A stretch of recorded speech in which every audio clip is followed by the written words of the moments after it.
இன்றைக்கி தேதி பார்த்திங்கன்னா 10 பிப்ரவரி 2026 செவ்வாய்க்கிழமையோட தினமணி நியூஸ் பேப்பரில் இருக்கிற சிறப்பான நியூஸஸ் பார்க்கலாம். ஹெட்லைன்ஸ் என்ன கொடுத்துருக்காங்கன்னா, மக்களவைத் தலைவரை நீக்க தீர்மானம், எதிர்க்கட்சிகள் முடிவு அப்படின்னு சொல்லிட்டு கொடுத்துருக்காங்க. ஸோ என்னென்னா உங்களுக்கு தெரியும், பட்ஜெட் செஷன்ஸ் ஆல்ரெடி போயிட்டுருக்கு. ஸோ ரீசெண்டாக லாஸ்ட் வீக்லாம் பார்த்திங்கன்னா ராகுல் காந்தி ஒரு லைக் முன்னாள் இராணுவ தளபதி நரவனேன்னு சொல்லிட்டு அவரோட வெளிவராத புக்கு காமிச்சு விவாதம் விவாதத்துக்கு தயாரான்னு கேட்டுட்டு இருந்தார். நிறைய இன்புட்ஸ் சொல்லியிருந்தார் அந்த புக்கில் இருந்து. இப்படிலாம் இருக்குது, இதெல்லாம் உண்மையாக ரீசன் சொல்லுங்கள் அப்படின்ற மாதிரி ஒரு கேள்வியெலாம் வச்சுட்டு பதில் கேட்டிருந்தார் நாடாளுமன்றத்தில்.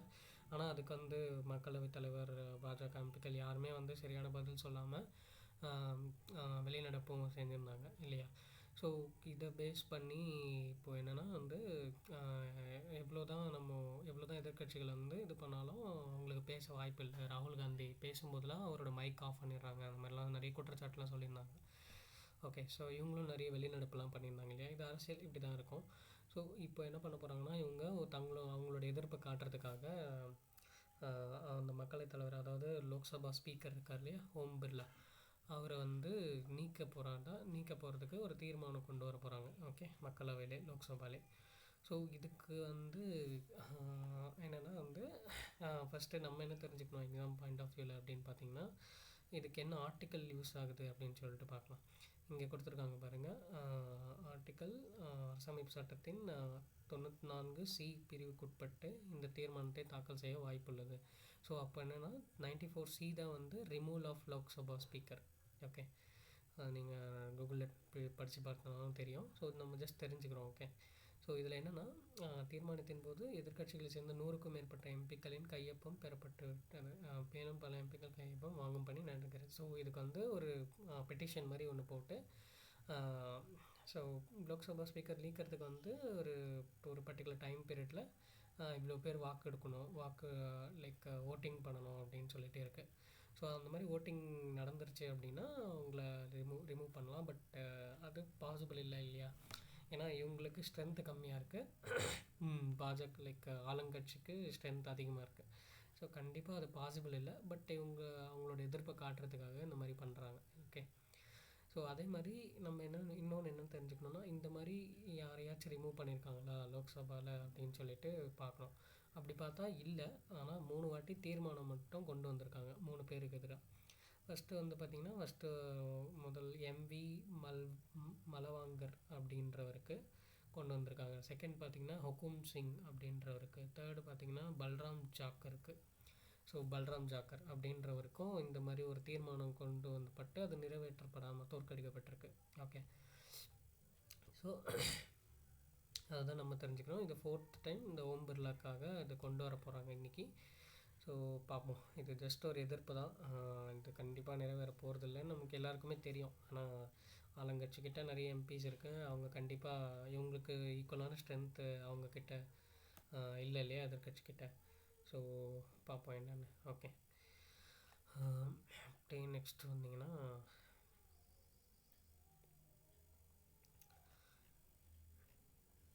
தமிழ்நாட்டில் என்ன நியூஸஸ் இருக்குன்றதை பார்க்கலாம்.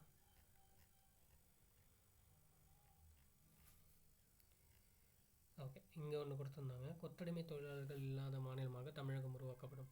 அதாவது என்ன சொல்லியிருக்காங்கன்னா, நேற்று பார்த்திங்கன்னா கொத்தடிமை தொழிலாளர்கள் ஒழிப்பு தினம் அப்படின்னு சொல்லிட்டு நேற்று ஒரு தினம், February 9th. ஸோ என்ன டார்கெட் வச்சுருக்காங்கன்னா, தமிழக அரசாங்கம் வரும் 2030க்குள்ளே கொத்தடிமை தொழிலாளர்கள் இல்லாத மாநிலமாக தமிழகத்தை உருவாக்கணும் அப்படின்னு சொல்லிட்டு ஒரு டார்கெட் வச்சுருக்காங்க. சரியா. ஸோ நமக்கு இந்த டார்கெட்ஸ்லாம் ரொம்ப முக்கியம். ஓகே, அதுக்காக என்னென்ன ஸ்டெப்ஸ் எடுக்கிறாங்கன்றதும் நமக்கு ரொம்ப முக்கியம். ஓகே, ஸோ இது ஜஸ்ட் தெரிஞ்சுக்கோங்க. ஓகே, என்ன தினம் இவ்வளோ என்ன டார்கெட் அப்படின்னு சொல்லி. ஓகே,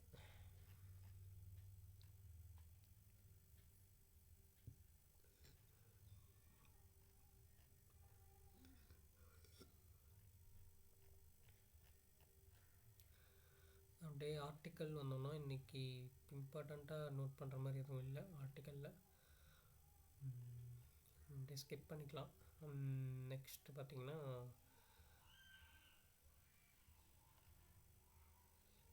ஃபுல்லாக மக்களவை மாநிலங்களவை செய்திக்கு தான் கொடுத்துருந்தாங்க.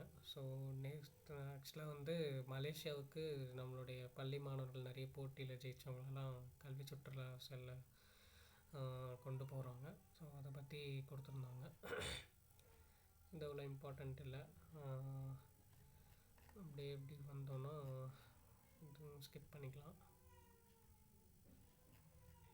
ஓகே, இங்கே பார்த்தீங்கன்னா செஷல்ஸ் நாட்டுக்கு ரூபாய் 1587 கோடி மேம்பாட்டு நிதி இந்தியா அறிவிப்பு. ஸோ செஷல்ஸ் அப்படின்றது வந்து பார்த்திங்கன்னா ஈஸ்ட் ஆஃப்ரிக்காவில் இருக்கிற ஒரு ஸ்மால் கண்ட்ரி. இவங்களுக்கும் வந்து நம்ம ஒரு அக்ரிமெண்ட் மாதிரி போட்டு அவங்களுக்கு ஹெல்ப் பண்ணுறது, லைக் மேம்பாட்டு நிதியாக இவ்வளோ வழங்கி நம்ம ஹெல்ப் பண்ணுறதா இருக்கும். இதுக்காக அந்த 6 நாள் சுற்றுப்பயணமாக அவங்களுடைய அதிபர், செஷல்ஸ் அப்படின்ற ஒரு கண்ட்ரியோட அதிபர் வந்து பேட்ரிக் ஹெர்மனி அப்படின்றவர் வந்திருக்காரு. ஓகே, அவரோட மோடி சந்தித்து இந்த ஒப்பந்தம்லாம் கையெழுத்திட்டிருக்காங்க. ஸோ அது மட்டும் இல்லாமல் சமூக லைக் பொருளாதார வளர்ச்சிக்கு பெரும் பங்காற்றிருந்து இந்த மாதிரிலாம் கொடுத்துருக்காங்க. சரியா? ஸோ நமக்கு தேவையானது செஷல்ஸ் நாட்டுக்கு இவ்வளோ கொடுத்துருக்காங்க. அவரோட அதிபர் பேர் வந்து பேட்ரிக் ஹெர்மனி. ஓகே, அதை மட்டும் ஞாபகம் வச்சுக்கோங்க. ஓகே,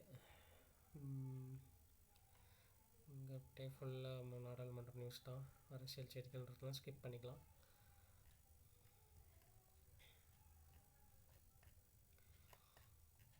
ஓகே ஓகே, இங்கே பார்த்தீங்கன்னா தாய்லாந்து தேர்தல், பிரதமரின் கட்சி அதிக இடங்களில் வெற்றி, கூட்டணி ஆட்சி அமைக்க தீவிரம்.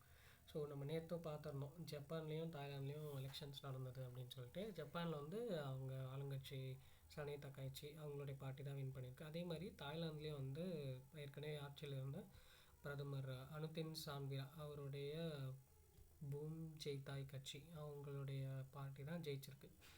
ஓகே, ஸோ இதை தான் கொடுத்துருக்காங்க. ஜஸ்ட் ஒரு தெரிஞ்சுக்கோங்க, சப்போஸ் கேட்டுறாங்கன்னா என்ன பண்ணுறது. ஓகே,